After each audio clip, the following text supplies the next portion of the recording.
Pinapunta nga pala ako ni Tampi Story sa kanyang bahay. May naligaw na daga kasi dito sa kanyang aquarium. Dagang bahay nga pala to at napakadelikado. At dahil mahal ko nga pala ang mga hayop, ating itong pakakawalan. Nagmamakaawa kasi itong daga na to na wag natin siyang sasaktan. Bagong bukas naman na laundry shop dito sa aming lugar. Napakasulit nga pala dito dahil napakamura. Napaka-high-tech nga pala dito dahil hindi ka na magkukusot. So paano guys? Tara!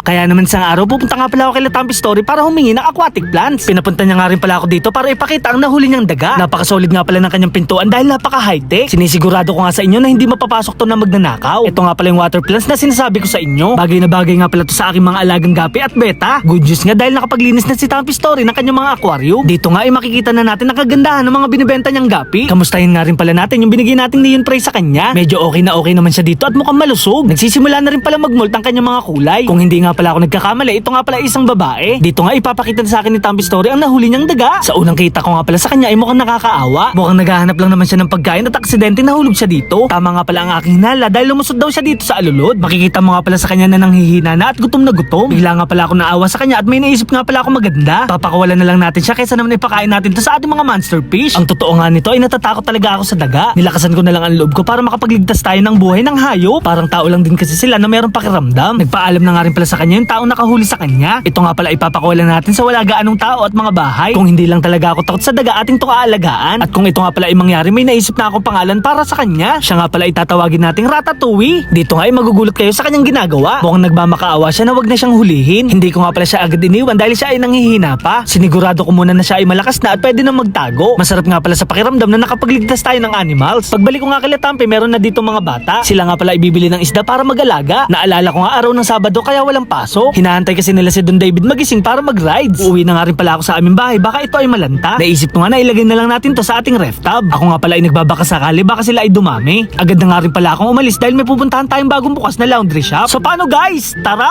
Ito nga pala ay matatagpuan dito sa kabilang barangay. Ang may-ari nga pala nito ay atin ding kaibigan. So 150 pesos mo nga ay pwede ka na magpalaba. 8 kilo na nga pala yun sa regular clothes at habang 5 kilo naman sa bedsheet. Sila nga pala ay kakabukas lang at marami na agad nagpapalaba. Sinisigurado nga nila na ito ay tama sa timbang. Bago nga pala isa lang ang mga damit, chinecheck muna nila ito kung mayroong mga mahalagang bagay na naiwan. At kung meron man, huwag kayong mag-alala dahil ito ay makakabalik din na maayos sa may-ari. Ngayon nga lang din pala ako nakakita ng pinagsama-samang sabon. Hindi nga pala to self-service dahil meron silang tauhan. Isang oras nga pala itong paikutin para maging malinis at mabango. Gumagamit nga pala sila dito ng detergent, Fabcon at bleach. Hinahaluan din pala nila to ng downy at kala. Pagkatapos nga ng isang oras, walang kahirap-hirap dahil ito ay isasampay mo na lang. Sa totoo lang guys, napakahirap talaga maglaba at nakakapagod. Minsan nga may kulub pa ang ating sinampay. Sila nga pala ay merong free pick up at delivery na rin. So ano pang hinahantay nyo guys, magpalaba na kayo sa MNE Laundry Shop. Dito lang pala yan sa may Block 20, Lot 3, St. Joseph 7, Phase 1. Sila nga pala ay malapit sa Alphamart at nasa main road lang. So paano guys, hanggang dito na lang. Paalam! Yeah!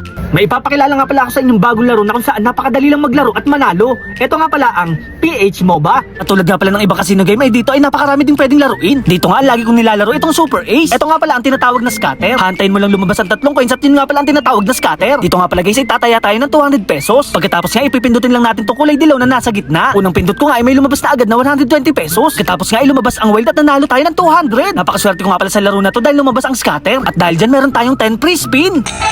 King double. Diamond 4 times. Lucky 6 times.